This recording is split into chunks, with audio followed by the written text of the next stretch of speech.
what's up, Chiefs Kingdom? Back on another episode of Chiefs Focus Live. It's draft week. We got Quentin, we got Caleb. It's draft week. It's all that matters right now. It's draft week. How you guys doing? You ready for this draft? Fantastic, happy, wonderful, marvelous. You guys doing all right? Doing good. Quentin, smile a little bit. It's great to finally be. I'm so excited to be back in Kansas City for the draft. It's going to be awesome. Mm-hmm. It's going to be nice. Going to be a lot of different things. What's up, Philip? Philip, 2 more days. We have Phillips down there working. It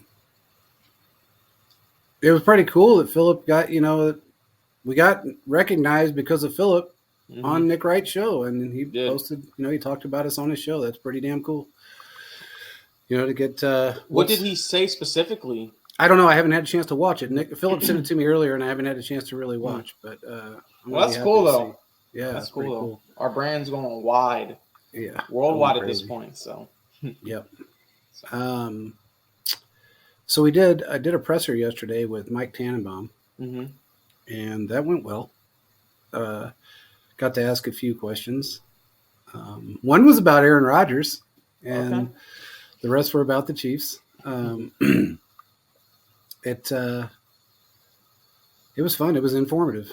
I asked him, he was kind of evasive at first, a little bit about the, the Chiefs moving forward or backwards. And, because I just, flat out asked him, I said, with all the rhetoric going around and all the local media and some of the national media saying the Chiefs are going to move back in the draft. I said, I don't think that's happening. And he goes, yeah. And it was weird. He kind of said, yeah, I know I've watched your show. And he said, I know you think they're going to move forward. I said, I do. And he had already mentioned my favorite player in the draft and what my hot take was a few weeks ago about us going after a tight end. And Dalton Kincaid's name came up, and I said, do you think, it's an option? He goes, look, like you said, he's Kelsey-like, and he's a great player, but I don't know where he thinks he's going to fall way earlier than Veach will jump up. Okay.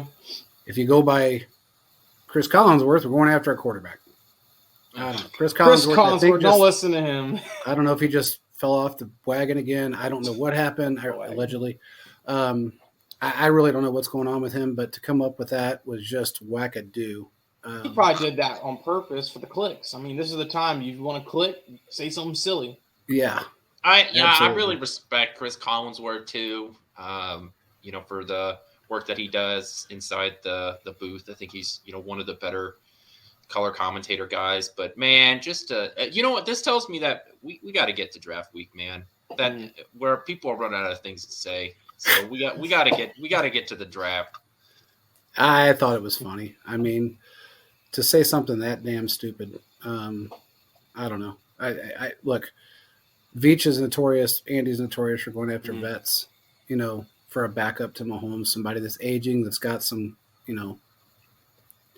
life left in him. And I feel like, I don't know where he came. I mean, you're right. I guess it was just clicks. I don't know.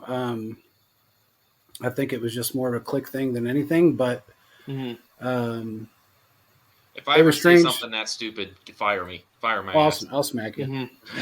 I'll just smack you through the screen.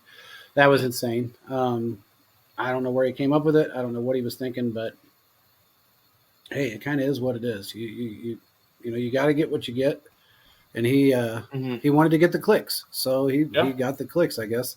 He did. What was strange though is he did it on live TV, which look, man, if you're gonna say something stupid, put it on Twitter where you can delete it. Easily. That shit's not gonna go away. It just ain't. So I don't know.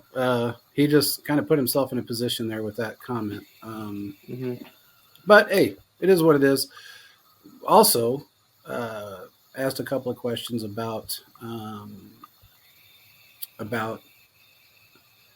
who else we may go after in the draft, and specifically O-line, D-line, things of that nature. And he was really stuck on tight end in the first round. Now, he said, we'll go after somebody most likely in the later rounds. I did bring up DeJuan Jones, which he was, Mhm. there's not one person on that panel that, in the presser was even mentioned DeJuan Jones besides me. Um, and he thought he You're was a welcome. phenomenal player. Yeah. Thank you, Quentin. Mhm. Oh, Again. easily. I mean, God, I got to keep thanking this guy. But yeah, he was pretty adamant about the tight end, and he was pretty adamant about even O-line. I did bring up the fact that I thought we were going to get Frank Clark back, and he tentatively agreed with me, which upset a couple of Seattle guys that were on there. Well, mainly one. The other one kind of got booted. It doesn't make much to make a Seattle fan mad at this point. No, Unfortunately, not at they've all. been through a lot, and it doesn't take much. No, not at all. So I assumed that, he was right. Tommy, what's up, man? Sorry, bro. I thought you got the link. But yeah, I got to tell you, I was pretty amazed, man. I mean, he was on point about everything we've been talking about on the show. He was on point. I mean, on point, and he was happy with all of it. The one thing that I did mention, I said, it's fine if somebody wants to try and leapfrog to grab a Dalton Kincaid because they want to be us. I said, but you have to utilize those players. And he said, that's absolutely right. He said, you absolutely have to utilize these guys. And if you're not a team that, doesn't know how to utilize a Kelsey style player or doesn't utilize the tight end position very well, then what's the point? Just to keep somebody else away from getting that player because you're ruining a career. That's a good point. You're wasting 4 or 5 years of somebody's career. So good point. I don't know. It was very interesting. By the way, Quentin, we'll go into this now since you wanted to bring up Aaron Rodgers.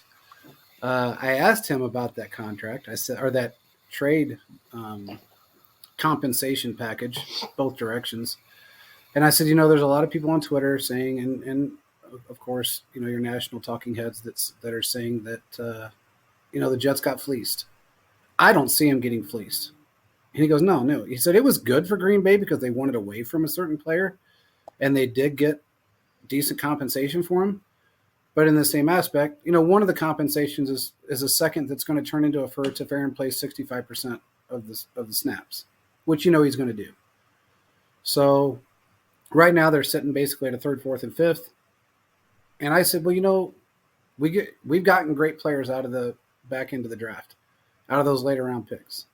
And he goes, absolutely. He said, but again, you have to be a team that is able to utilize those players from the later rounds in the draft. He goes, I can't say right now for certainty that the Jets are that team. He goes, I don't know. They can't do what you guys do with draft picks from the 7th round. And we talked for so long that it was annoying other people. So I think it got to a point where the other people that were in the presser were like, okay. But I mean, this is the 4th time I've done a presser with Mike, and it's been fun every time. Between him, Joe Danner, and a couple of insiders that are always on there, it's always a blast. But we got some good insight. So it sounds like he's on the same bandwagon, man. I mean, as far as the Chiefs going after a tight end. His words were, Kelsey's not done, but he's on the latter half of his career. He's probably got 3 or 4 years left in him. And you want somebody that can, learn from him, that's actually, mimicking their game after him, which would be great with a Kincaid. But it's just going to be, he thinks he's going to go in the top 8 to 12, which I think so too. I think he will. At least top 15. Yeah, I got to tell you, there's some weird crap going on in the draft right now, and I got a feeling, you guys tell me what you think, but I don't think we're going to see 4 quarterbacks go 1, 2, 3, 4. No, at all. I think three of the first 4 picks will be quarterbacks. It's that the Cardinals are sort of the mystery card there because, they sit at 3 and they don't need a quarterback. They just paid Kyler Murray last offseason. That's a contract they're not getting out of. I know he's not going to play this upcoming season, but I can't imagine that they end up drafting a quarterback. And then you're talking about, okay, who would trade up to 3, right? There were a couple of teams that you could say would want to draft a quarterback. Guys like the Raiders might be a team that would, consider moving up. I know they have Jimmy Garoppolo, but Jimmy Garoppolo is not not a guy that's gonna seal your franchise for the next decade plus, right? He's not what I would call a franchise quarterback per se. So there are a couple of teams that might move up. It would just be really expensive. I don't know if some of these teams have the draft capital to do so, and I just can't imagine that they go. Plus, think about this: you're the Cardinals, right? You sit at 3. You really have the number 1 overall pick, right? Because the first 2 are going quarterback, so you can pick whoever you want because you know the first 2 are going quarterback. So you can pick the best defensive player or whoever is number 1 on your board because you aren't looking at a quarterback. If I were the Cardinals, I would just trade back and take the picks. That's what I would do because you're going to need players to kind of figure out the whole system. You're in another rebuilding phase. Trade back, get the picks, do who you think is going to be beneficial to you, and just go out that way. I mean, we're throughout the Cardinals have not been relevant for a while. I think the last time they've done really well is whenever they end up being Aaron Rodgers actually in a playoff game, like a 51-45 overtime thriller. So what we see with all these different issues are happening, the Cardinals, they're going to have to figure some things out. And I think the best way they can do that is by trading back, taking those picks, and then focusing on different guys and getting a multitude. They're trying to give different players at these positions to help them. Because, again, Murray may not play this season. The way it goes, he may be I'm not coming back. He shouldn't at this point. I agree with you there, Quinn. He's probably shouldn't play. And because of that, just use this as a rebuilding year, get as many picks as possible. Maybe you can make a trade or something. But something has to change there because you're at the point where you have players that can be gone. And we see, I think it's Buda Baker wants to be traded. And then also a player none of people have been talking about, as I say, is Isaiah Simmons is a player the Chiefs, I believe, who should possibly try to trade for, a linebacker safety hybrid. So there's eventually a lot of players, a lot of moving parts, but I think at the end of the day, the Cardinals are not in a good position. They need to just get more players. They want to help everything. The Cardinals. The question is though, who's gonna pay a price tag to get up that high? I think that's. There's always that one team. There's always that one team. The Raiders are stupid. They'll do something stupid. They would trade off a kidney to do something that dumb. I mean, they really would. Look, Josh McDaniels or McDummy or whatever you want to call him, he's just dumb. McDummy. And he will do some ignorant stuff But here's the thing: when we were doing that presser, Arizona guy flat out asked. He said, "Do you think Arizona's going to go for a quarterback?" And he said, "I wouldn't." He goes, "They may, but I wouldn't." He said, "You got a big contract. You got to at least hang on to Murray for one more year. If you do grab a quarterback, you better hope you're getting somebody that's going to fit within that system and is willing to go through that rebuild year that you have coming." And he said, "I don't think it's a great idea. There's plenty of quarterbacks out there that you can bring in to play a half a season or even a full season because they're not going to win anything anyway this year.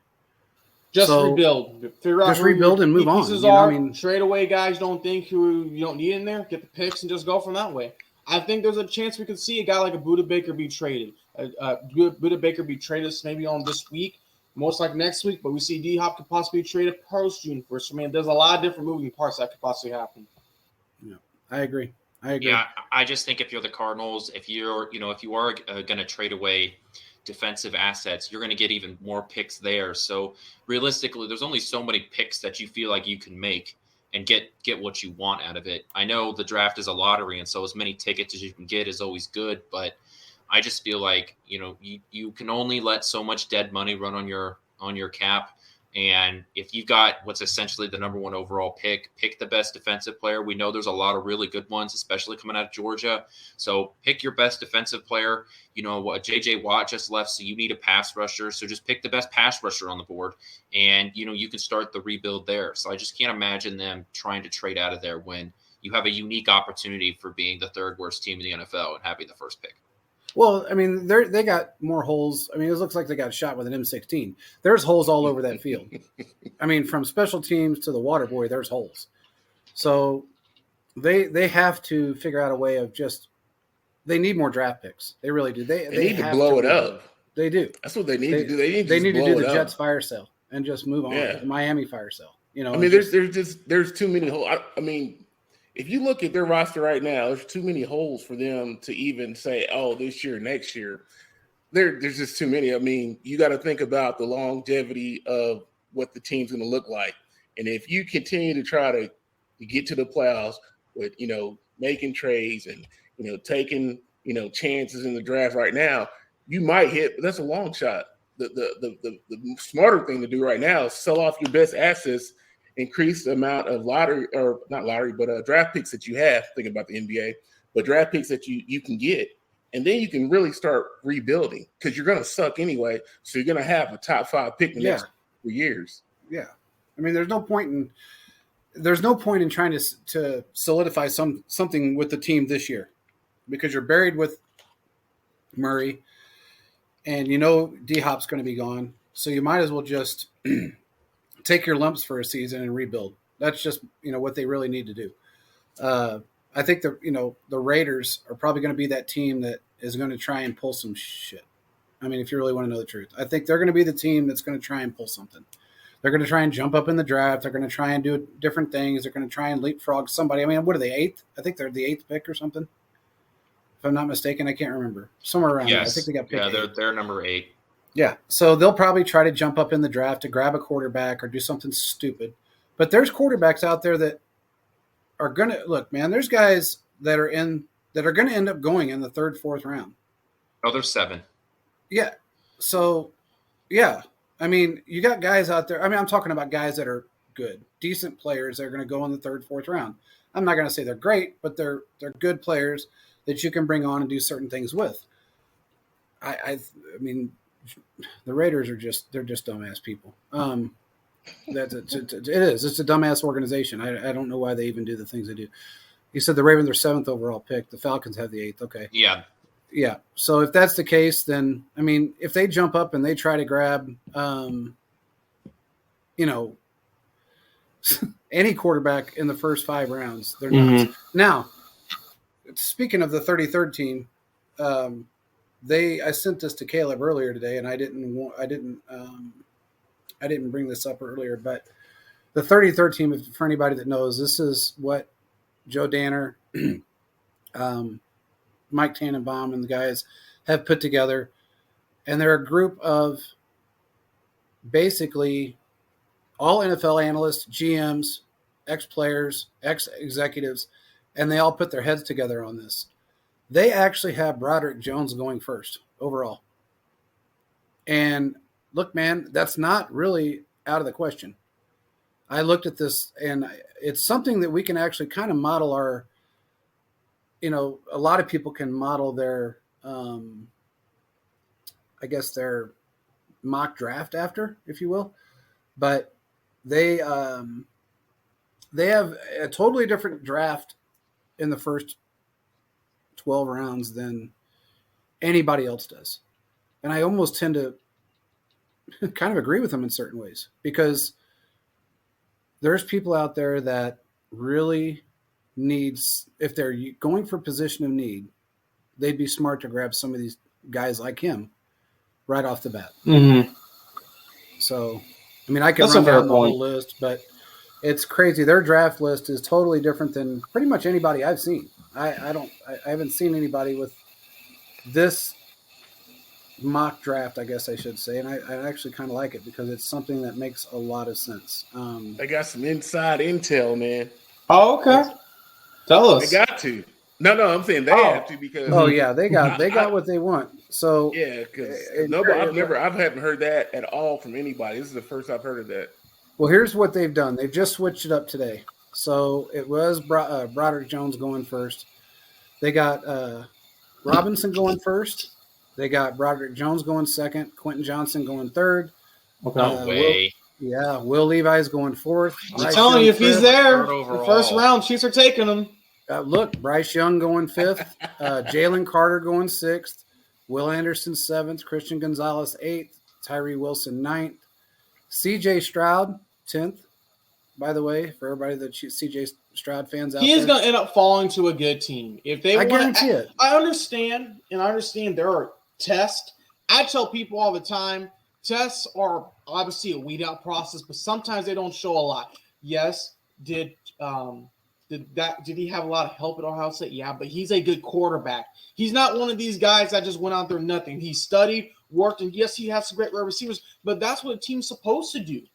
Just can imagine if he had. I mean, Joe Burrow had a ton of help, and he's been a successful quarterback. Exactly. And because he got a 19 out of whatever on the test, I could care less. As long as he can go out there, play football, do what he can do, and win, then that's all that matters. That's all that matters. So that's what I see what's happening. So if I this just don't tells you agree with that anything, whole test system. It just I makes don't no either. sense. Why are we giving them a test? Judge them by their point of field. Okay, we'll learn how their decision making. In my opinion, those are dumb. You got to judge by what's happening on the field, 40 times, all those different things. Why are we bringing in something like that? If you want them to memorize some plays, have them memorize some plays. But they did not get here by the coach just telling them, all right, before we play, you're running a slant.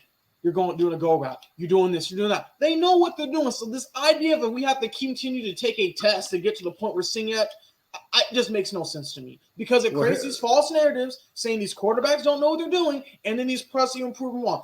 I understand this, and I said this a while back. When we're looking at the draft, there's always that one quarterback that always gets all this love and praise last second. It's Will Levis. I don't think he's going to do well, but he's one of those guys that's done well in these tests that people are like, oh, he could be possibly picked in the top 10. This is why I think there's a problem with this system because you're having quarterbacks that are some that are really good get dropped down because they don't go on this test. Sorry. And then we see that there's other quarterbacks that they end up rising that are not the greatest at the end of the day. I just think it makes zero sense as a whole. It just makes zero sense at all.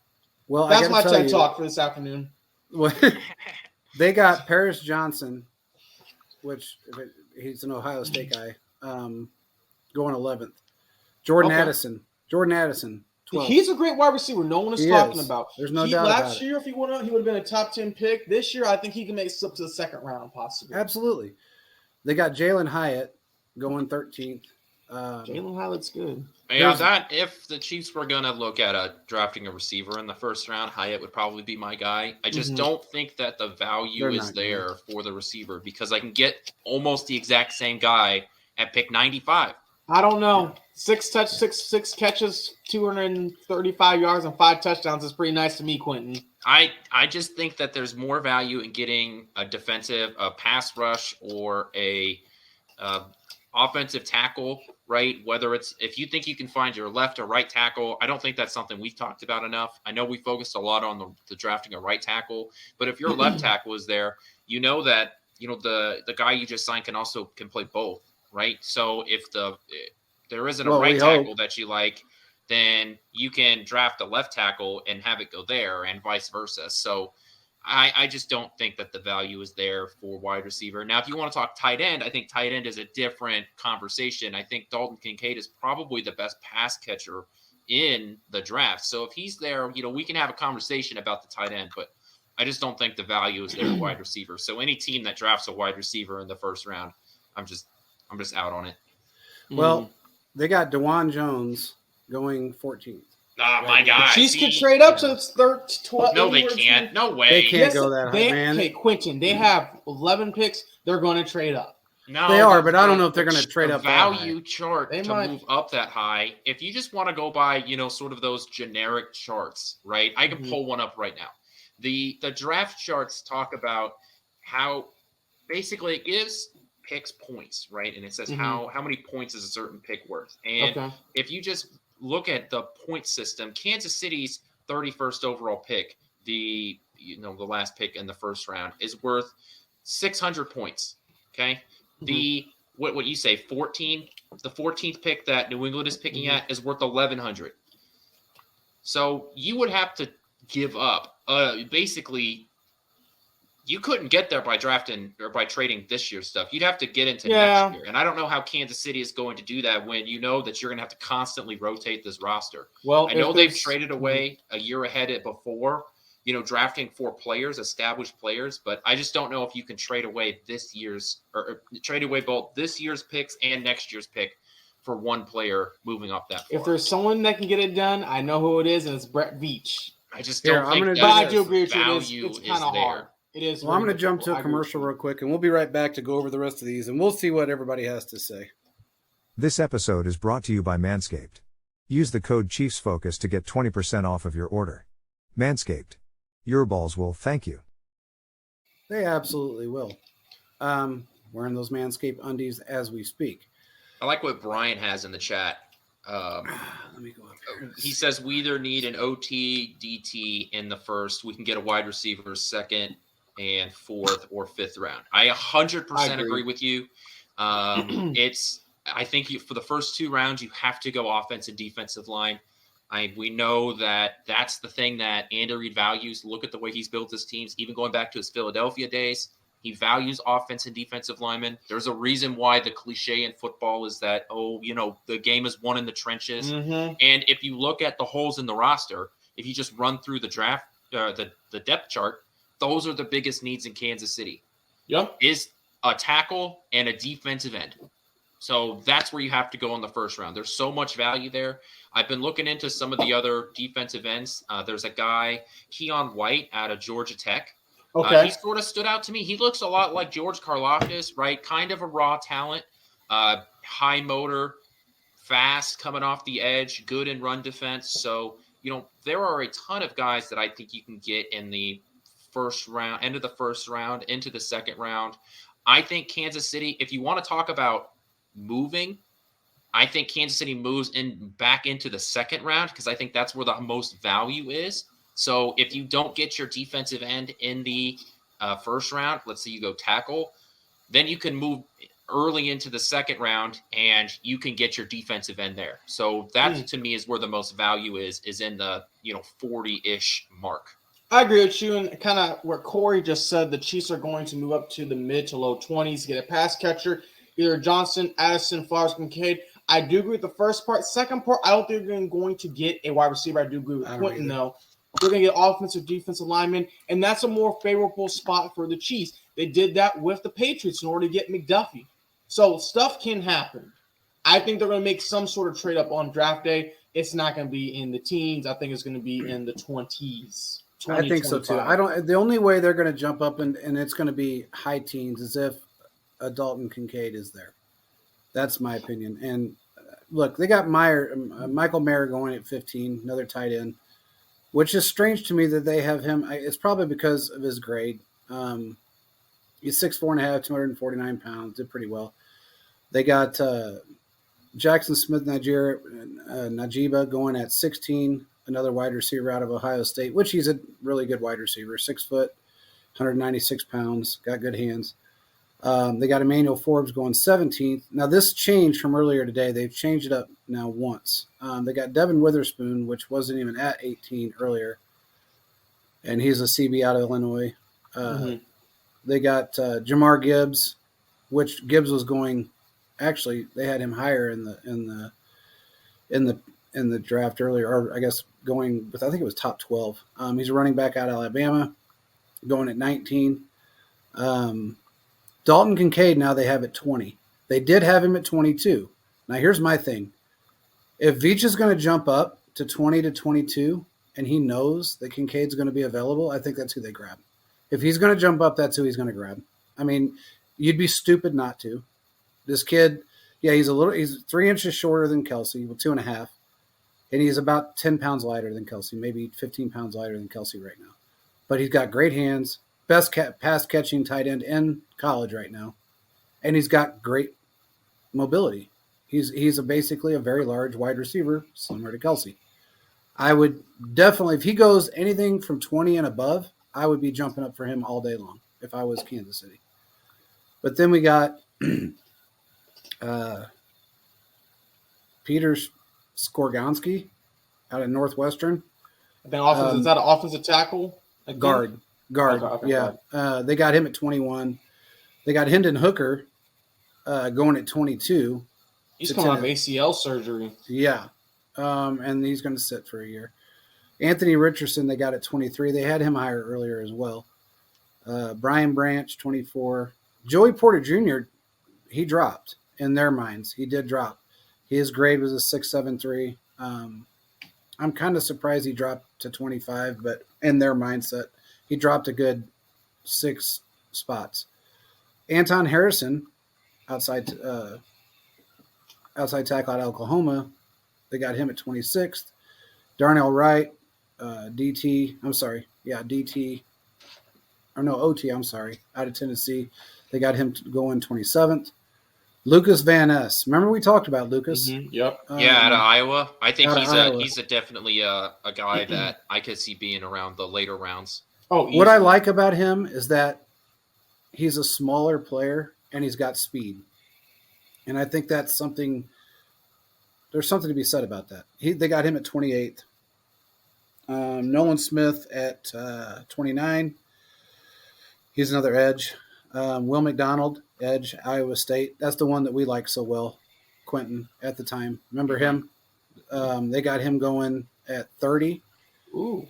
Now here, they got BJ, and I couldn't ever pronounce this kid's last name. He's out of LSU, which we had our issues with LSU on one player. Ojulari. A running back? Ojulari. No, he's an edge rusher. Oh, okay. Ojulari, I'm yeah. sorry. I was thinking of I like that kid a lot. Man. Yeah. I wrote he's an good article on that kid. Yeah, I'm he's good good. with that. He reminds me of Frank Clark, bro. I'm telling you, dude. If you watch the tape, he reminds me of Frank Clark, and I think he's like is it like a red shirt sophomore? So he would be a junior if he went back. I think he'd be a red shirt junior, so it'd be his 4th year in college, something like that.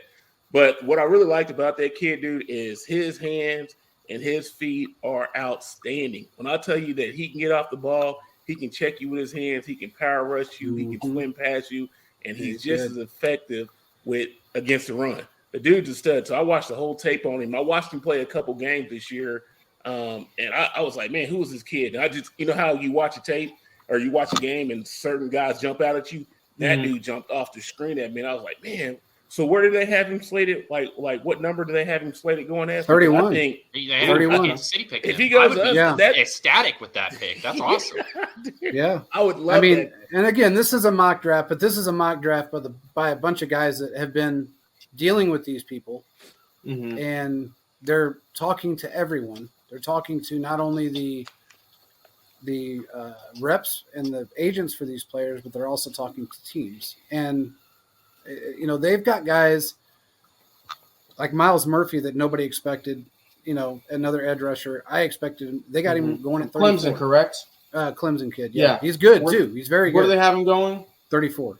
There's a time. There's going to be a run on defensive. I do agree with that. That I don't know who Kansas City's going to take at 31, but I think it's going to be a defensive end, and I think that's where the value is for them. There's going to be a run on defensive ends. Edge rushers in this draft, man. I'm telling you, we talked about this, right? There's not a blue chip guy, but there's a lot of B pluses. Yep, there's a lot of red shirts going late too, though, which is kind of crazy. I wouldn't expect all these red shirt guys to go. Yeah, that's true too. Yep, that's true. We're getting to the end of the COVID year, where guys, sort of. This is what happened last year, where there were some. It's why the running back class was really deep, right? Because guys took that year off. They didn't want to play. They didn't want to ruin one of their years of eligibility. Well, didn't they get an extra year regardless, even if they played? I'm not sure. I just know that they gave him an opportunity to sit out a year. So probably, right? That's why. And we've seen this in sports all across college, right?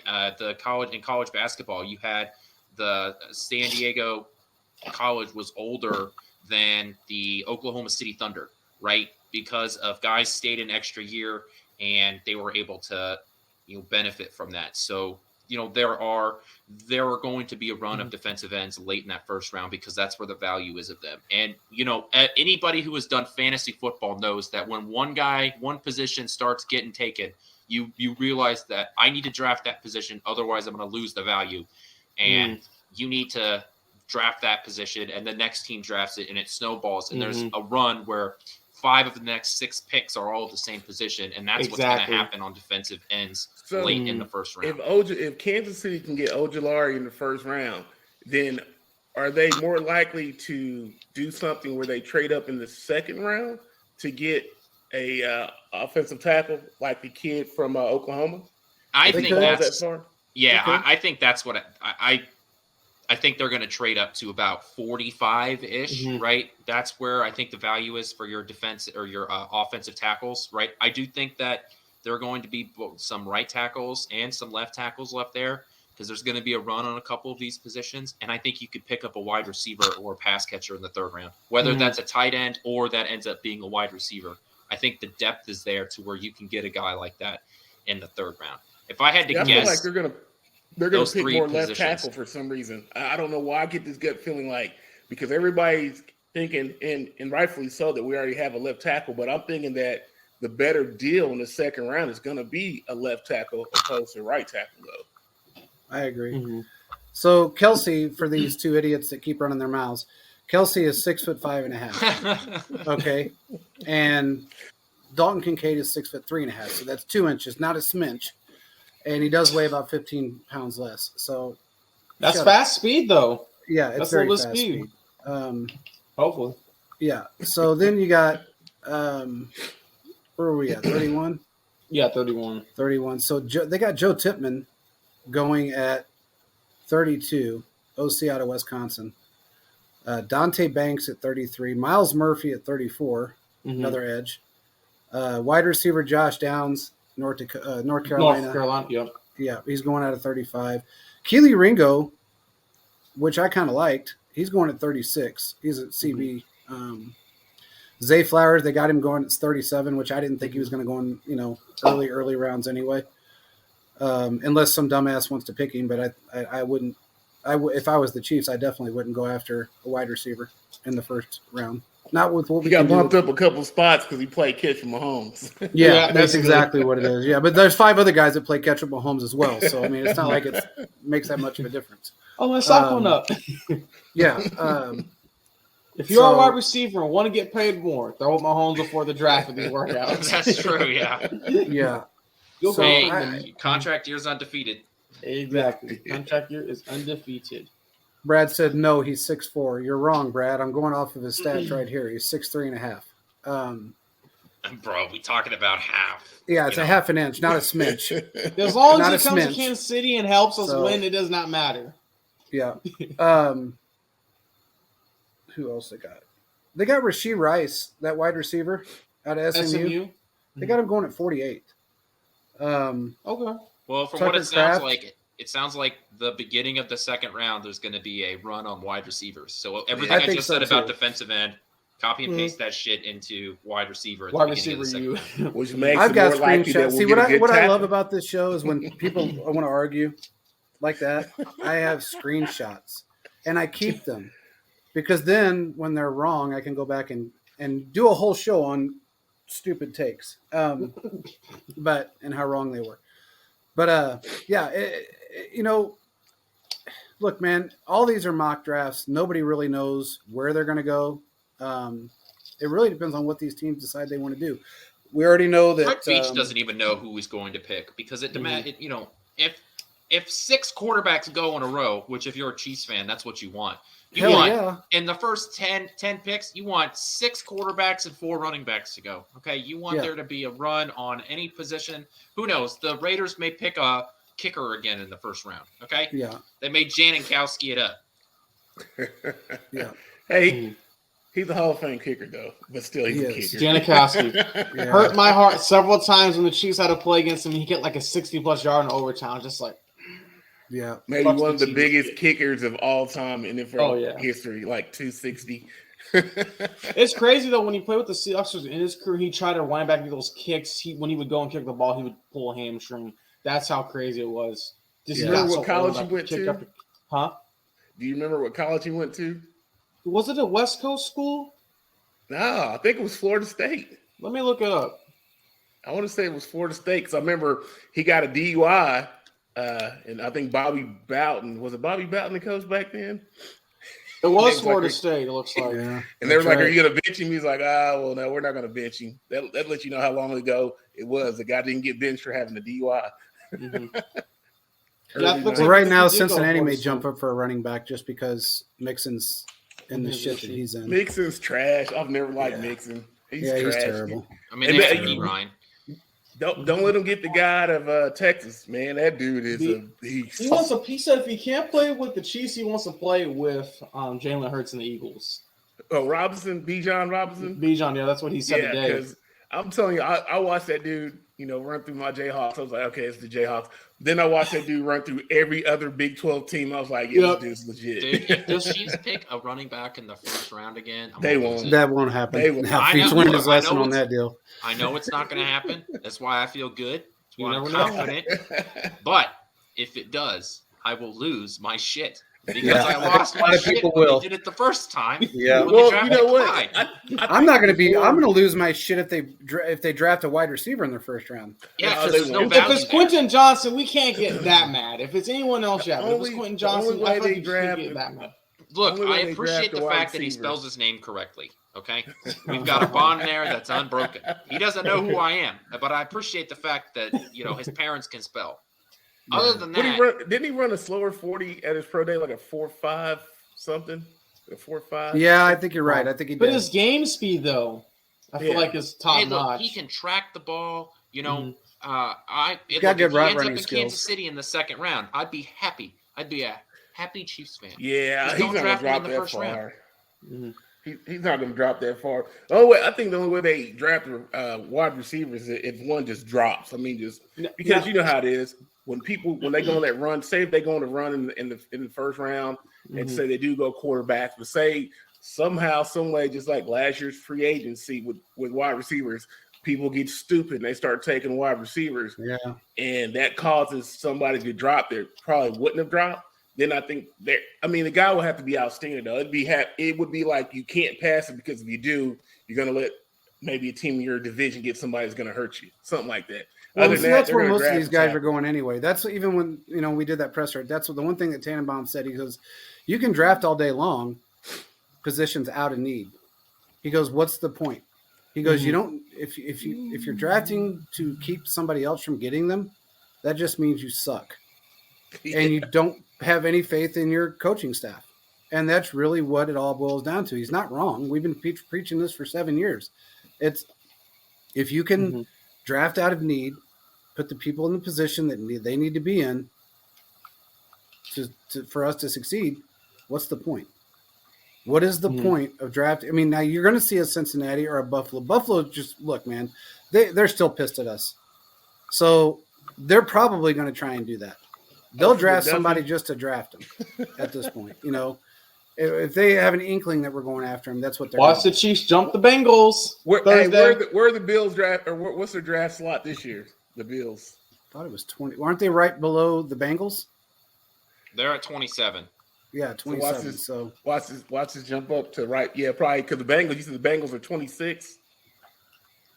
Yeah, we've got I'll just go from 22. Baltimore, then Minnesota, Jacksonville, Giants, Dallas, Buffalo, Cincinnati, New Orleans, Philadelphia, Kansas City.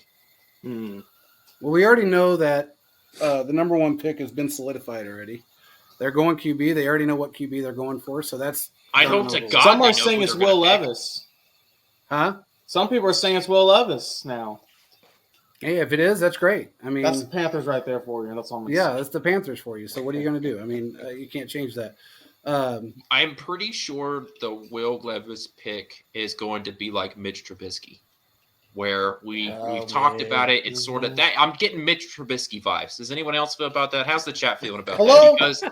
Because it's like we've got a hype up, right? He's always been in the background, and then as the draft became like 10 days away, everybody was like, "Hey, this Will Levis guy, how about him?"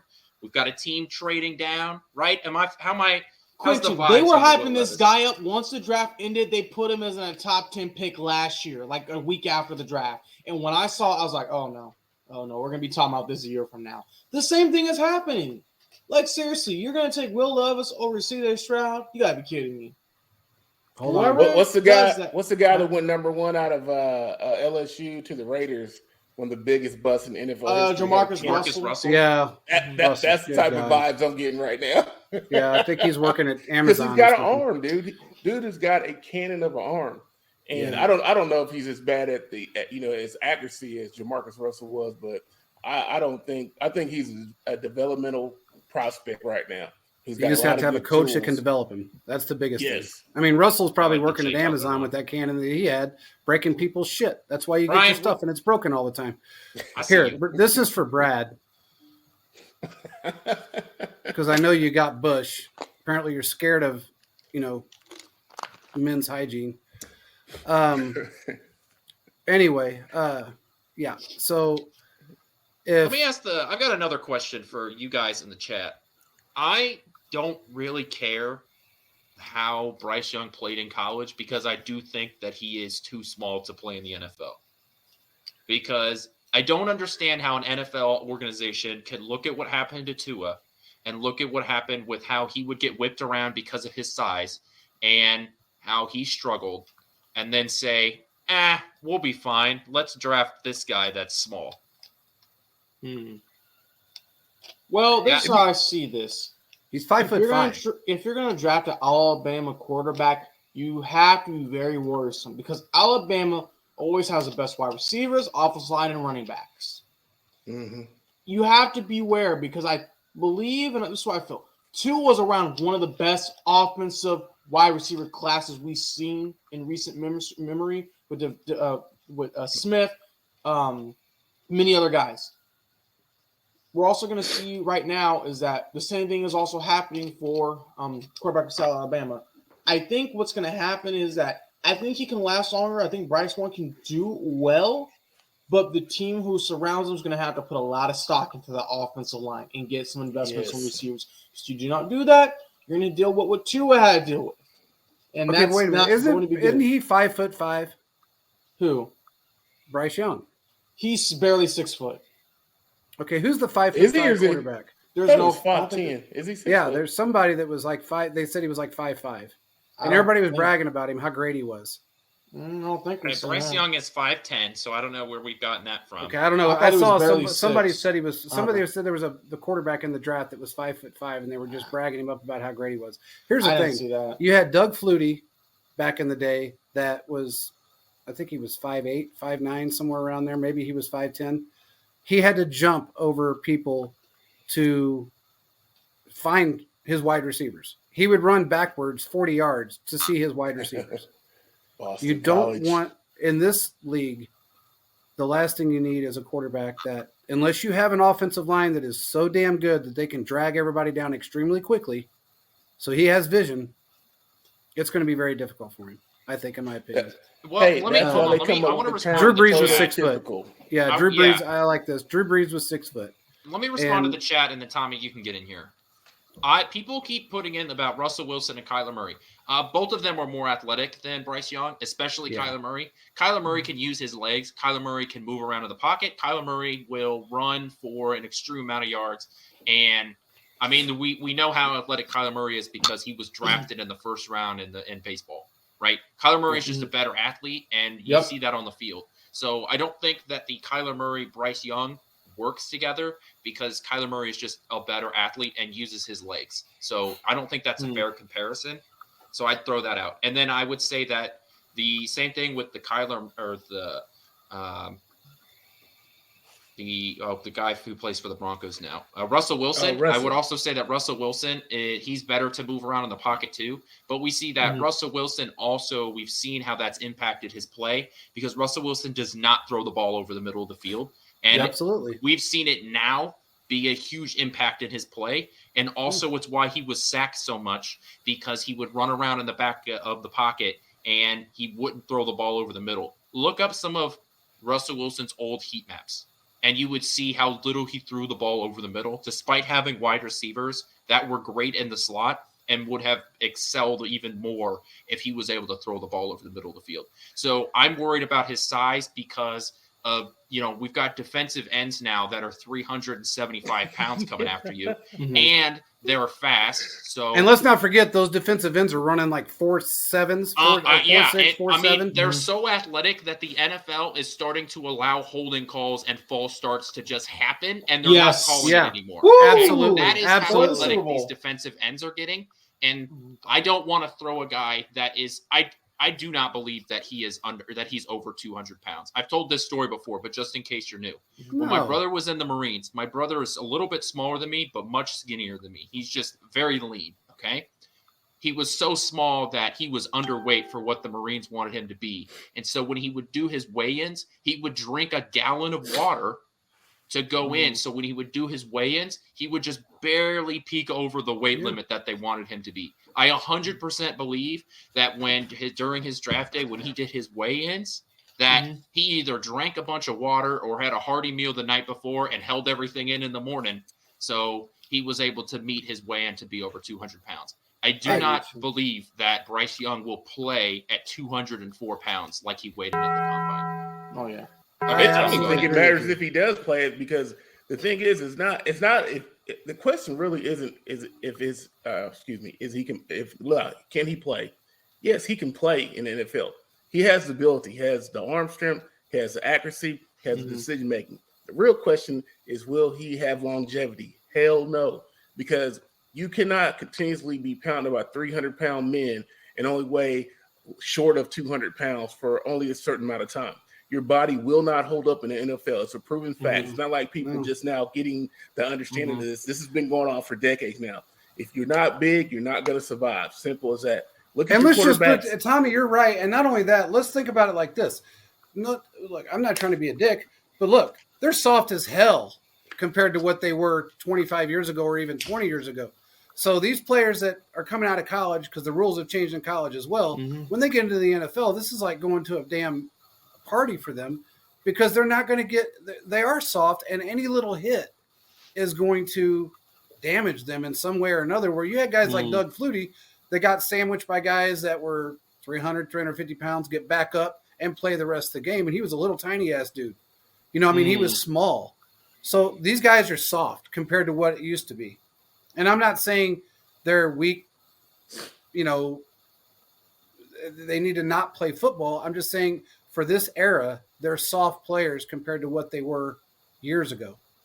And it's just become now to where these guys are realizing, shit, if I get into the league and I'm 5'10", $195, and I got a 4.3, 4.4 edge rusher coming at me from one side, and then I got a Chris Jones coming at me from the middle, what the hell am I going to do if I don't have the best? Look what happened to Joe Burrow his first season in the league. Got beat up. He got his ass beat up. And he's bigger and more. And he's he's bigger. more durable, right? I mean, Exactly. this guy's taken a ton of hits. I just don't think how you can watch what's happened to other quarterbacks that, you know, like Tua may not be a short guy, but he's definitely leaner and doesn't weigh as much. And you can see what happens there. And other quarterbacks that are small and how they were able to get rid of it. Drew Brees was just accurate with the ball, but also he ended up on the Saints, not because, you know, the Chargers just gave it to him, right? He got the shit kicked out of him. That's how he ended up. He in walked New out of there Orleans. with a tore up shoulder, and it was an if. Yeah. He was very iffy to ever play again. So And I was like, I was wanting the able- Chiefs to get him in. I was like, get him, please get him. yeah, He was able to figure it out because he was able to work with his accuracy, and he was just boom, boom, boom, boom, boom. There's a reason that very fast release. He may still have it. He was the completion percentage, right? For at least for a time. I don't know if he still has it or not. He Look, led the the only league way in- this guy makes it, Q, is if they treat him like the what's his name, Russell from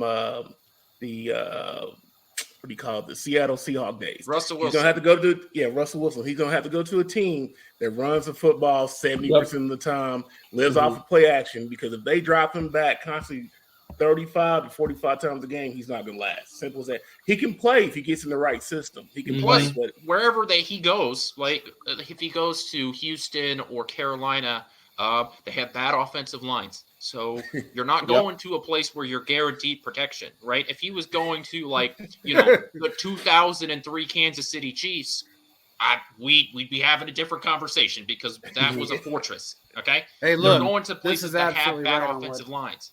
Yeah, and I will give Corey this one. He can't diagnose a blitz, especially if it's a safety blitz.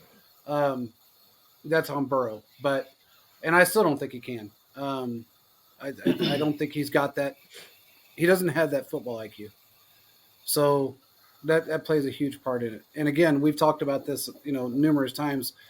He didn't have the worst O-line in football. He had a serviceable O-line that he just couldn't get out of his own damn way. He tried too hard to be somebody he's not. Yeah, sacks are a quarterback stat too. Yep. Not just on Absolutely. the offensive line. Absolutely. We've seen quarterbacks. Patrick Mahomes has done this. Every quarterback has done this, where, you know, a blitz will be coming around and they'll step into the sack, you know, or a left tackle will have their guy on lockdown and the quarterback runs around, right? And at that point, it's like, what's the tackle supposed to do? Because with the way the quarterback was running, that tackle lost leverage, and you're no longer able to hold that 300-pound guy. So I just don't think Bryce Young can be successful in this league, and it has nothing to do with his talent on the field. The guy can throw. He can throw the ball deep. He's got a great arm. All of that stuff applies to Bryce Young. I am just legitimately worried about this man's health because he is 5'10" and he is not 204 pounds. Yeah, it's just going to take a guy, a somewhat dirty player, to really put the hammer on him and take the penalty and even take the ejection to take him out of the league. Tony Saragusa. Yeah, it could be a Saragusa type of guy, or a Sue, or what's that dude's name that went after Mahomes? That played for the Raiders and then went to Jacksonville. The guy that started with the Bengals. Yeah, I can't think of his name right now. Oh, he's a piece of crap. Vontaze Burfict. Vontaze Perfect, yeah. Perfect, yeah. He's terrible. He was a scumbag, but kind of is what it is. It just takes one guy that doesn't really care, and you're right. He's done. He's out of the league. Yeah. If Carolina takes Bryce Young number 1 overall, they will be even a sadder franchise for the next 6 years. Because I have a weird feeling it's not him. I don't think it's him.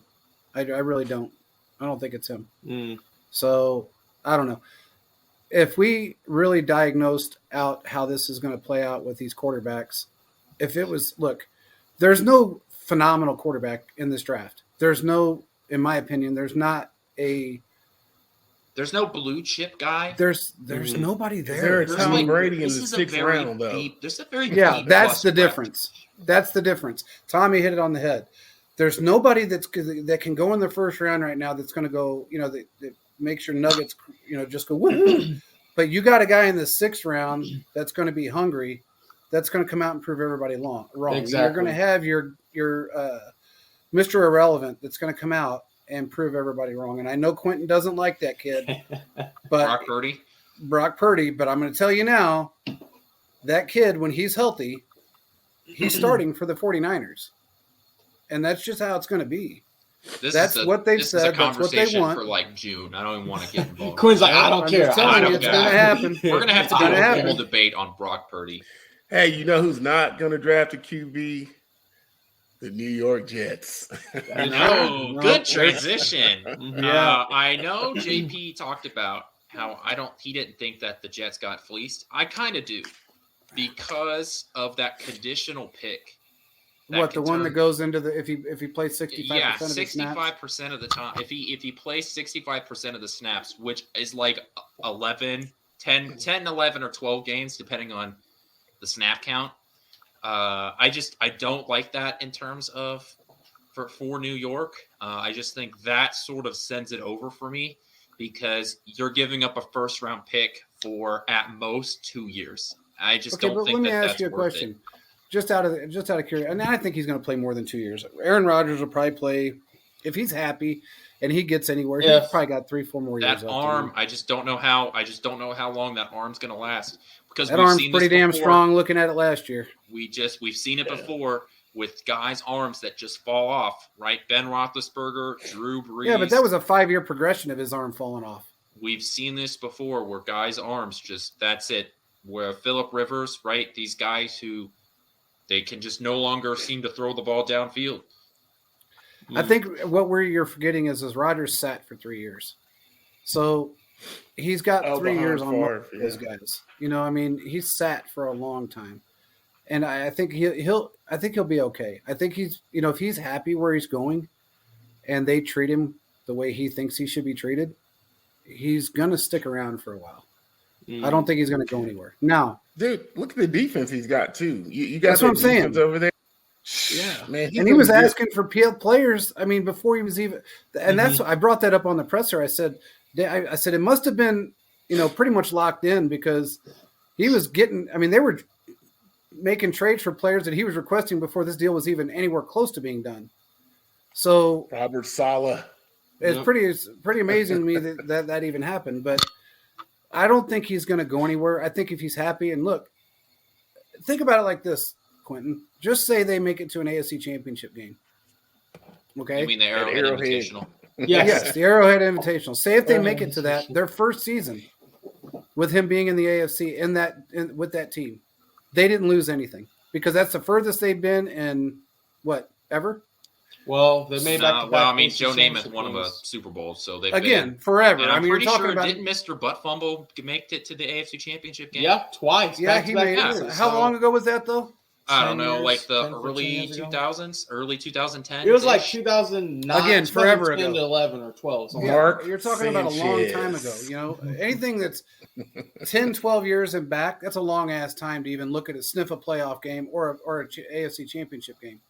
But if he gets them there, they didn't lose anything. I don't think it was like they got killed. It's not like they Look gave at up their 3 first quarterbacks round from picks. last year. They gave up a Look at their first-round quarterbacks pick from last year. for a You're quarterback. replacing those quarterbacks that played for New York with a Hall of Fame quarterback. Absolutely. Right. That still can Come throw. on, man. I mean, Duke can still throw the ball, and I don't think his arm's falling off. He's still look. It's not falling off this year, but I just don't know. Next year, we've seen so many quarterbacks where their arms are they just go, right? Yeah. Tom Brady is the exception, not the rule. So many older quarterbacks, their arms are they're no longer able to push the ball down the field. And I know we talked about how Aaron Rodgers is one of the greatest quarterbacks of all time of throwing the ball down the field, but he's getting up, what is he, 39, 38, turning 39. 38. So he's going, he's getting older. He's very old in terms of an NFL player, in terms of just a generic athlete. Yep. So he's going to fall off. I think that he is. I don't know if he's going to hit that gradual decline like we see with a lot of guys. I think he's just going to hit that wall, and he's no longer going to be able to throw the ball like he used to. So I just don't think. Yeah, Roethlisberger didn't hit a wall. That shit was that was a 5-year progression of him just falling apart. He got Roethlisberger had a damn spaghetti noodle, a limp spaghetti noodle. Yeah, his last on year his it was shoulder. noodle, but when he started, that noodle bad. wasn't cooked. When the progression started with him, it was a solid noodle that hadn't come out of the box yet, and then it started to like this, kind of like some guys that just can't, But that's what happens when you allow yourself to play way too much, and you don't think about the longevity of your career. I take 3 years off of Rodgers' career right now. I take I'm taking 3 years off of the time he's been in the league, and I'm taking 3 years off his arm because he didn't see the field for 3 solid years. So I'm not going to give him that. Okay, yeah, he's 38, but he's in my mind he's still playing like a 35, 34-year-old. So he's playing. His arm is still a 34, 35-year-old arm. So I don't think he's just going to fall off. I give him 3 years tops. Yeah, maybe 3-4 years, and he'll be done. If he's happy. If he's not happy, that contract ends and he's done. I mean, it's over with. He'll go off into someplace and do shrooms, and that's okay if that's what he wants to do. He'll sip the scotch and with the shroom in the bottom, kind of like you do tequila with the worm. He'll just have a shroom down there. It's kind of, I don't know. It's just weird. I don't see him falling off that quickly. I think he's probably got. He'll leave. Are they coming league. out of the East? Are they coming out of the East? Huh? Are they going to come out of the East? Who? The Jets. So who's the best team in the Jets? Do you have the Bills, Jets, Dolphins, or I guess the Patriots? Because now that division, which is ironic because the Patriots dominated that league for 15 plus years. Mm-hmm. And now they're the bottom feeder of that league. And Sure. the top 3 teams above them are actually quality football teams now. I don't think the comes Jets out are of the there? bottom feeder. I don't think they are. I think if you look at it. No, I mean the Patriots. The Patriots. Oh, yeah, are they're the bottom feeder now. right now. Mhm, I mean, they got, in my opinion, they don't have a good quarterback. But That's got to be look a at damn Scotty good said, feeling for all of this them. soft noodle talk. Are you not advertising for the little blue pill? No, I brought that up for Corey and Brad. Lord, here we go again. So I think the Jets are a little bit better football team than anybody's given them credit for. They didn't have a quarterback last year, and I think They should have made the playoffs. they should have made the playoffs. And I think they're going to surprise a lot of people. Zach Wilson, bro. Yeah. Think Yeah. about that. Yeah. Your starting quarterback for a good portion of the season was Zach Wilson, and you barely missed the playoffs. That in Joe itself Flacco. is an accomplishment. Okay. I mean, look, man. And then they had, what was his name, Wright, that came in that played pretty damn good. I mean, he wasn't horrible, but Yeah. at least he was serviceable. So Mm-hmm. I don't know, man. I think they're gonna surprise a lot of people. And look, man. The Bills are regressing. They regressed last year, and I think they're going to continue to regress. I've had too many people now tell me that nobody has faith in their coach and nobody has faith in Josh Allen. Well, they may They're have a all down losing year. And I think they're starting to Get lose. that man help. Yeah. I don't even know if it's help. I think he needs help. He Yeah, that's what I personally mean. needs help. You know, Yeah. his coach needs help and he needs help. Dude, And I he's think like 85% of their offense. Like you look at, they have no running game, zero running game. I don't like either one of their backs. They're at the best, they're good in spurts. They're not consistent. And then you look at his wide receivers. I mean, he's got one solid wide receiver. The tight end is non-existing, and there's nothing else for him to do besides run the ball or run around and then find a receiver that's open. Like those are his two options. And the guy's carrying that team. I mean, don't get me wrong, the defense has been pretty solid the last 3 years, pretty solid defense, which is probably the reason why they've been so successful with having such a limited offense. But now that the league, just like Patrick Mahomes and the Chiefs, the league will catch up with you. In the last year, probably a year, maybe a quarter, the NFL has recognized that he is the only weapon they have on offense. So keep him in the pocket. what about Diggs? You know what I'm saying? Make him throw it downfield.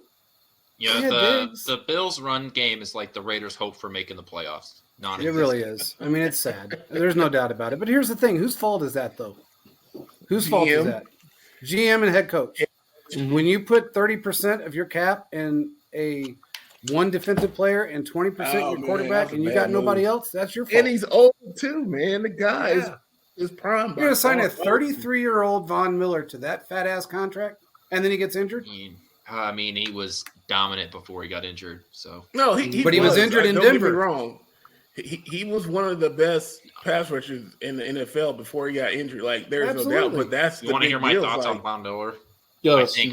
I think that originally he was supposed to be on a snap count every game, but the Bills got greedy with how effective he was, and so they kept throwing him out there, and that's when he blew his knee out. I believe it. Now, obviously, I don't know that for a fact, but I do genuinely think that he was supposed to be on a snap count every game, and he was only supposed to go out there on, as a rotational piece, third down, second and longs, definitely passing situations. He was just so damn good that they just kept him out there, and then he blew his knee out. Dude, but he came from Denver injured, so if you're going to sign a guy that just came off an injury to that fat ass contract, you really don't know what you're doing, especially a 33-year-old guy. I'm sorry, that was just. And he played every playoff game too. Brad in the comments. He went through. What do you say? I'm both, Brad. I'm both. I can't repeat it. Yeah, I'm both. But yeah, it's crazy to think that everybody complains about their team and their situation, and or they say, "Oh, look at the weapons that team has." Well, whose fucking fault is that? If you don't have somebody that can draft, and you don't have somebody that can coach who you bring in, it's your own damn fault. And if you spend too much money on 2-3 players, John Dorsey, that's your own damn fault. So are we saying that it's going to be the Dolphins and I think the Dolphins and the Jets are going to be the two top teams in that division. Nope. I do. Nope. No. What do you think? What do you got? The Bills are winning that division. Oh, come on. So? Okay. Bills are winning that Come division. on. What have they done? Who have they picked up? What have they done? They've won the division for the past 4 years. That's great, but what did they do last year? Especially in the AFC, what was it, the divisional round? They got their asses handed to them by a shitty ass. I'm sorry, but they're not that great. The Bengals aren't that good, and they couldn't even get to Burrow. Well, they got 2 sacks on him, I think, or a sack and a half on him, and he ran the table on their ass with a shitty ass secondary with Eli Apple in it. I think which, that, by the way, is a free agent now. I think that the Jets could be second in that division because, I do think Aaron Rodgers is definitely a more stable quarterback than Tua down in absolutely down in Miami, right? That situation is so complicated, and I think they're definitely more stable. I know that part of my problem is that the Jets have added all of these guys up in New York, right? But if Aaron Rodgers doesn't show up to training camp and some of those optional, the off-season programming, optional ones, I don't think that chemistry is going to be built. And he's brought in a couple of his friends and his offensive coordinator, his old offensive coordinators there. But, I mean, you're still talking about guys trying to get together. And I just don't think that if Aaron Rodgers shows up, for only the mandatory stuff, then they're not going to build that chemistry. We've seen how like last year, right up in Green Bay, we saw what Aaron Rodgers was able to do late in the season, but it was too little, too late.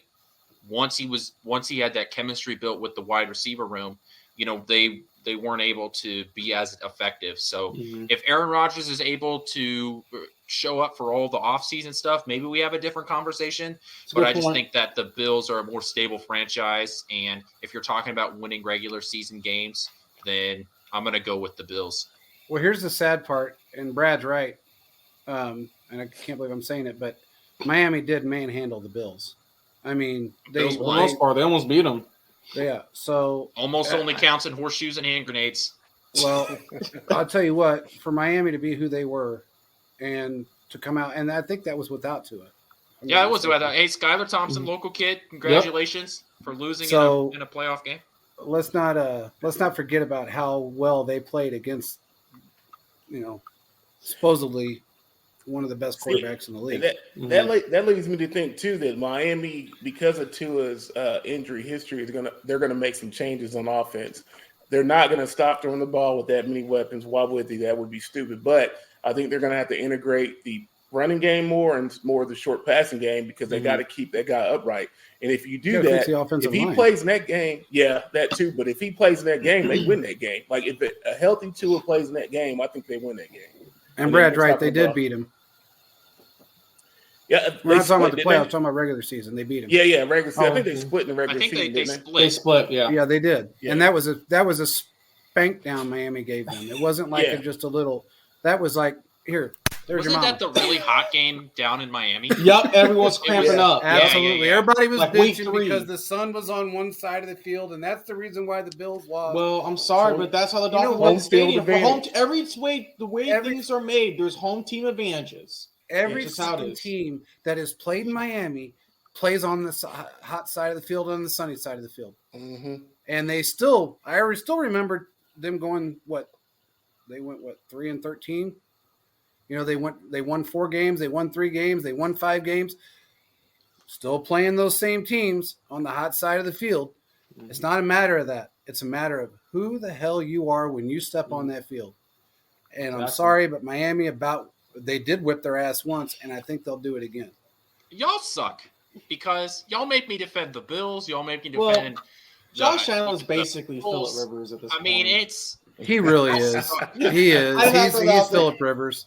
He cries a lot. Phillip Rivers. Phillip Rivers couldn't throw the ball past his 12 kids. Okay. Are you People crazy? The Hall of Fame quarterback. I don't think Rivers had a damn good arm, man. No, I think he did. I think he was a good pro quarterback. I don't think he's a Hall of Famer though. I think he just hasn't achieved enough because if you look at the era that we're in, the passing yards are going to be skewed because it's a passing league. Mm-hmm. You know what I'm saying? But he doesn't have. I mean, how many times did they win the AFC West while he was at quarterback? Josh Allen does not suck. Okay, can we pull back a little bit? No one said he sucked. Nobody said he sucked. No, nobody said he sucked. But okay, but comparing. So what we're doing is we're comparing him to Phillip Rivers because there's so much to compare to. If you look at how Phillip Rivers' career went, he had some of the best weapons in the NFL and still couldn't win the big game. Was that the 08 Chargers team that had the number one offense, number 1 offense, number 1 defense, and their special teams was so bad 31st. that they missed the playoffs? Yep, 31st. Was that in 08? Yeah. I think so. Yeah. 08 or 09. So let's talk about it. They had 3 or 4 straight years that they had the best offense in the league, no doubt. I mean, when you have one of the best tight ends, Antonio Gates. I mean, it was a gauntlet. Okay, and Phillip Rivers was exactly like what Josh Allen does right now. He threw baby fits. He kicked players. He threw shit at people. He would smack you in the head if you sacked him, or kick you in the nuts. Point. He did. Phillip Rivers, I mean, I'm telling you, Josh Allen is mimicking Phillip Rivers' career. I don't think Phillip Rivers did all that. All he did was just yell at people. That's all he did. Didn't cuss. He didn't cuss. No, he would not cuss. Dag-nabbit. But got like 14 kids, man. Yeah, he would. He didn't cuss. Can you imagine? Damn, I couldn't do it.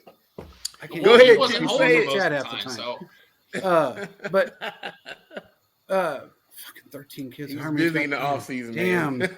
He was building his own team. Well, you Yeah. got to. I'll leave that alone. I'm gonna leave that part alone. But I think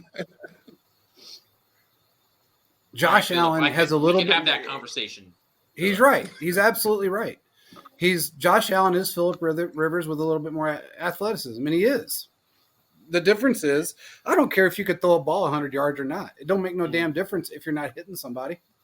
If you can't hit him in the numbers, what's the good? What point is it to throw the ball that far? Rivers could throw the ball 65, 70 yards with accuracy, and he did it for a very long time. So who's the most accurate quarterback in NFL history?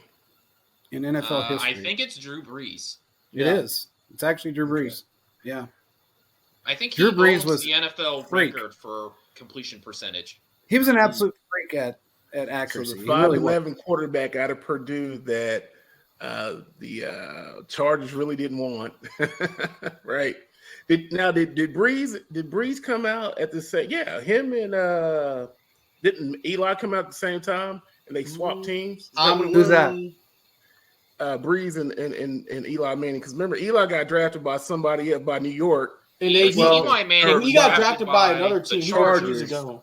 and they flipped with the Giants. Yeah, Giants. and then Breeze got hurt immediately. My brain could be full of much more useful information than random sports facts from the early 2000s, but here we are. So it's so cool. he said neither. He said neither Cam because Rivers had that same, or Herbert had that same problem in college. He doesn't have it now. I think Herbert's he's getting his career wasted, in my opinion, with a bad football team and a bad organization. Coach. You can't take a great quarterback and put him under the tutelage of a defensive-minded coach. It never works. Especially a coach that doesn't give a rat's ass if you're hurt or not. And you just put you back out there. Unless you're Bill Belichick and you're Tom Brady. That's a different story. The only combo that's ever worked in the history of the NFL. And that's because they had a top 5 defense there, for 17 of their 20 seasons together. So, I mean, what are you going to do? Kind of is what it is. But Philip says that's why Herbert wasn't going to beat Lawrence in the postseason because of his background wins CFP title. It could be right. I think I know Quentin's all upset about this now. I'm not. But I'm not upset. It's draft. It's draft week. You can't 2 upset days. me. Yeah, there's no reason to be upset. 2 days. No, 2 days to draft. So we're okay. So let's get everybody's opinion. I'm writing an article that day too. Yeah, you are. Wonder what I'll be writing about. Draft. So let's get everybody's opinion real quick. Let's start with Quentin. Who they getting in the first round? Who they going to go for? Position group. You don't have to say player. You just say position group. I think it has to be defensive end because that's where the value is. There's a huge need at defensive end, and if there's going to be a run late, like we've talked about, I do believe that there's a ton of teams towards the end of the first round that also need defensive ends. So there's going to be a run on them. And if you want a quality one, that's where you have to go. Okay. Mm-hmm. And you don't think they're going to jump up, or you think they're going to stay where they are? No, I think they're going to stay where they are because there truly is a ton of value this year staying at 31 because you're going to be able to get your defensive end. It's sort of like last year with Karlaftis. This COVID year, we're still seeing the effects of it where guys were sitting out and had the extra year of eligibility. That's why everybody has a red shirt next to their name on these because everybody sat out that year. So there are truly guys that are good and valuable at that position. If this was even 3 years ago, 4 years ago, and 4 years from now, I don't think that you can get a quality defensive end towards the end of the draft because the quality ones go earlier. Mm-hmm. But the COVID year, we're still seeing the effects of it, and you can still get quality defensive ends at that position. All right, Caleb, what do you think? Well, Chris Collinsworth kind of inspired me a little bit. I think we'll get no, we're not getting a quarterback. So see that faces. No, I don't do it. Thinking. No, I was going to say he's about to get dropped. You're gonna drop me off the show. Really? You can't do that. You won't let that happen. Our friendship would have been over. Fine, you can find a way to walk to the draft. Walk all those steps. It's about an 8-hour walk. Have fun. For those who don't know, Quentin and I will be at the draft, and we'll have shirts if you guys want to come see us. I believe the Chiefs are going to draft. I'm going to say offensive tackle, If DeJuan Jones is there, Anton Harrison, it's just too good of an opportunity not to pass up. The defensive edge is very, very deep. You can get a guy in those later rounds, specifically in round 2 to establish that. I just think they're going to go offensive tackle. Brad acted like he just came up with this. I've been saying Lawrence is a really damn good quarterback for a long time. I don't know where, but you're right, he is. I think he just needed some tutelage. But I think Herbert can be a better quarterback or just as level with him, even with him, I should say, if he had the right team and the right quarterback coach. All right. Tommy, where do you think the Chiefs position group? It's got to be offensive tackle. I think the plan is protect Mahomes. I think that's plan A. Plan B is protect Mahomes, and plan C is protect Mahomes. I think if you have an upright Mahomes for 17 regular season games, the Chiefs win. They win their division. They win the AFC conference, and they make it to the Super Bowl again.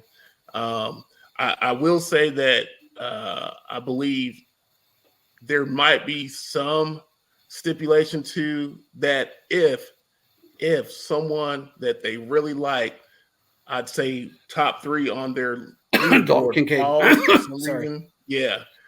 They might do it. And I just don't see it even being a tight end. And this is why, because I think right now, if you think about it, if you go get an offensive tackle, you can find value in the next 3 rounds for whatever you want, any position you want, tight end, you know what I'm saying, receiver. I think that's probably the reason why you go offensive tackle, because you then solidify your offensive line, which I think is their biggest need right now. I think it's bigger than tight end. I think it's bigger than defensive tackle, because I think for the most part, if you look at the Chiefs' success over the last 4 or 5 years, their offense has been the driving force in their success. Yes, you do need defense to win championships, just like the Chiefs got defensive stops that led them to a championship this year. But at the same time, you got to be able to score points to get ahead in the game. And if you can protect Mahomes, and then you can overcome a lot of things that are going to keep you, at bay in regards to winning throughout the regular season, because it's really all about winning in the regular season to set you up for your success in the postseason. That's why we played at Arrowhead for like 4 or 5 straight years or whatever it is. So I think, to make a long answer, short, offensive tackle, unless somebody top 3 on their board drops down to say the 20 to 22 range, and they might jump up and get someone else. Okay. Well, I'm sticking with what I said, my hot take. I think if they have the opportunity to grab a tight end, especially one that you have the opportunity to groom into maybe a Kelsey 2.0, I say they go after him, because the one thing you can get quality. This draft is full of defensive tackles, full of edge rushers that are all quality. They're not all going to go in the first round. That's not going to happen. And you got a lot of offensive players that are very offensive linemen, no matter what position it may be, in this draft, and they're quality players. And I don't think they're all going to go in the first round. I think with Mahomes' mobility and the way he's able to evade a lot of shit that goes on. We watched it with Wiley. We even watched a lot of it with Orlando Brown. He was a 26 sack guy. Okay. You don't need the absolute best right now, this year, in offensive line. You have to have somebody you can groom. But the one thing you can't find in every draft is a guy that really plays similar to Travis Kelce. And if you can get a Dalton Kincaid out there on the field and learning from Travis Kelce for the next 3 or 4 years of his career, and he's already modeled his game after him, dive on him. That's just my opinion. Okay. So if he's available, I have a feeling you're going to go after him. I just don't know if he stays long enough, because the wide receiver position is so meh. I just don't know if that top. Yeah, but that's what we think. There. That doesn't mean what. Look, man, like we said, Quentin, how many teams go after players because they don't want somebody else to get them? How many teams go out because they know that's a position of need for that other team? How many times do we see teams that jump the gun, the Raiders, the Chargers, and they grab players just because they think they need that number one grouping of a wide receiver when as you said numerous times, there's quality in the 4th, 5th, 6th round in wide Mhm. receivers because they're all the same past the first two. So, I mean, there's basically clones of each other.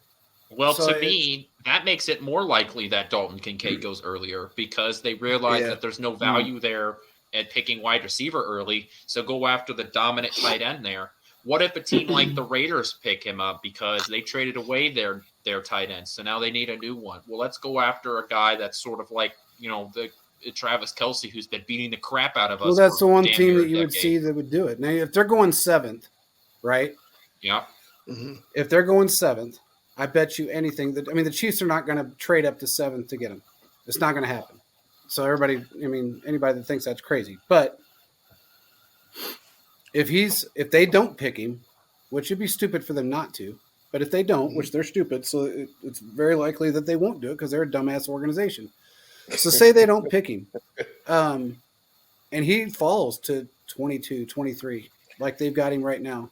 See, I think he's 12 through 20. I think there are a ton of teams that I think would pick him up. I think Jerry Cincinnati Jones would dive all over him right now.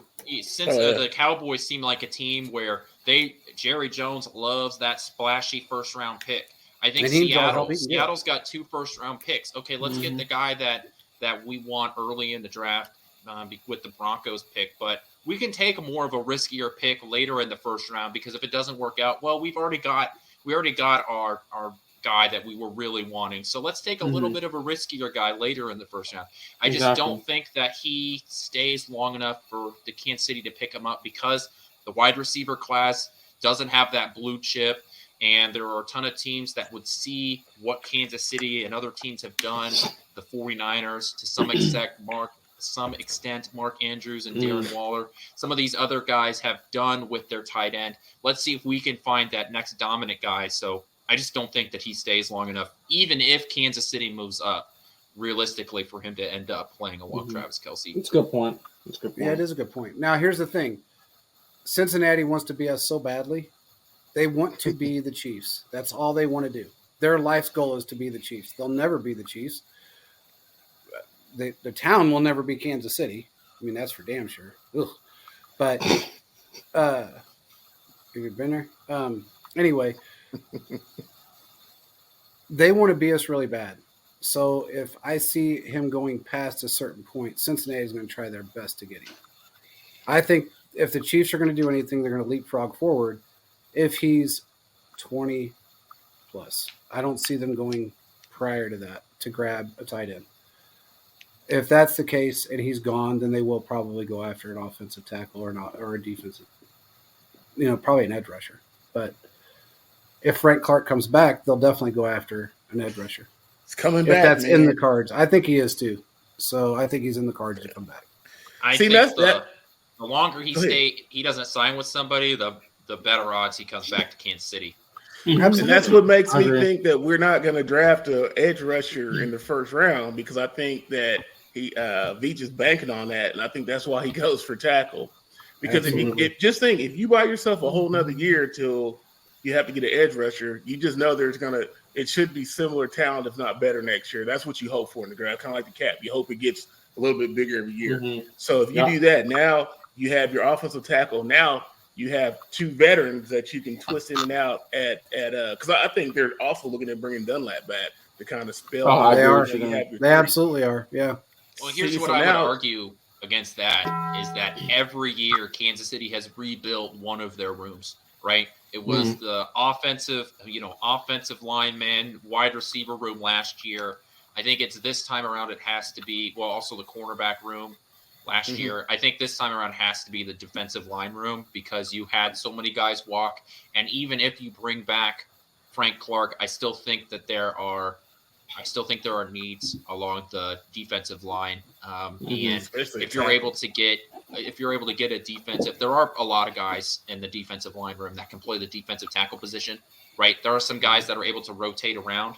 Maybe that, I don't think they can play defensive tackle the entire time, but there are some guys that are 350-ish, and so they can play defensive tackle. So there are going to be guys that are going to rotate around along this defensive line. I talked about this a few weeks ago where the NFL is becoming more aware of defensive line is more about the matchups than it is about just having one guy play one spot all along the line, right? You're no longer lining up your best defensive lineman against the left tackle the entire game. You're moving them around to get the best lineup. We're seeing this across all sports, right? The analytics, that numbers are coming in. If you have a guy that's really good with a bull rush and their right tackle sucks at covering the bull rush, and even though your defensive lineman mostly plays on the left side, well, I'm going to throw him on the right side because that's the best advantage that I have. So I think Kansas City is going to continue to adopt that. You can get those guys, earlier in the round because Kansas City values athleticism. And I think that's where the value. I keep coming back to the term value because that's what the draft process is. It's about where can I get the most value. It's why you don't draft middle linebackers in the first round. It's why you don't draft guards in the first round or running backs in the first round, right? Because that positional value you can get later on. Just look at what Kansas City did last year, right? You can get a starting running back late in the draft. You can get a starting cornerback late in the draft. And while Kansas City did pick a corner in the first round, you're not going to heavily invest where you put all of your stock into drafting a corner in the first round. You're going to continue to throw darts at the wall. That's why you have to do that also with defensive end, because defensive end is a premium position. So you have to continue to invest in it. And I think the value is just there at the end of the first round. I see what you're saying. That's a fair point. I got a quick story for you guys. So it was comical. So yesterday when we did this presser, there was the Dallas Wire was on there. And for anybody that is listening, we're the only Chiefs outlet media group that is invited to these pressers. They did invite a couple of others at the first one that they did, and it lasted exactly one question, and they never came back. They've invited us the 4 times that it's happened, and it's great. It's been phenomenal to get on there and talk to these guys. But so the Dallas Wire was on there. He's the head writer for the Dallas Wire, and he sat there for the longest time. He's an older guy, got a yellow mohawk, got a huge head, got a head like a bastard cat. And he's got these really weird, round, thick Coke bottle glasses, and he's sitting in this Dungeons and Dragons room. He's just one of those guys. And he just sat there. And he was one of the first guys to have his hands up to make to have a question. And he just kept sitting there. Well, he finally got his shot, and he says, well, thanks for, or he didn't even say thanks for having me on. He said, I think, how do you say it? He said, I didn't know if you were going to get around to me. And he said, we have a A+ quarterback, and we have this, his words, we have an A+ quarterback, and there are a couple of holes that we need to address. And we heard Jerry Jones and Stephen Jones say that the best 18 players are the first 18 in the draft. That'll go the first 18 in the draft, and we're picked 26. So what do you think? Do you think they'll jump forward? Do you think they'll stay pat? What do you think they're going to do? And they muted him before he finished his question, and Mike said, well, you have a B+ quarterback. You don't have an A+ quarterback. Jeez. He was pretty blunt about it. He said, let's clear that error right now. Let's just get that out. He said, Dak's a good quarterback. He's got a decent arm. He's fairly soft. He gets injured a lot. He's a B, not a and B+. He can't. Yeah, he's a B+. And so that the guy's face just kind of went blank then. And he goes, and as far as Jerry Jones jumping up in the draft or trading up in the draft, all you can do is pray. He won't do that. He's too frugal. It's not even that. He said nobody likes to trade with him anyway. He goes, it's very difficult to get any team to trade with Jerry Jones. So all I can tell you to do is pray. And he went on to the next. I thought that was hilarious. I mean, he did pull no punches. He said, no, he's really. You said the guy did this. Yeah, he just did a full facial change. He just looked at the thing, and then he kind of slouched back in his chair like this.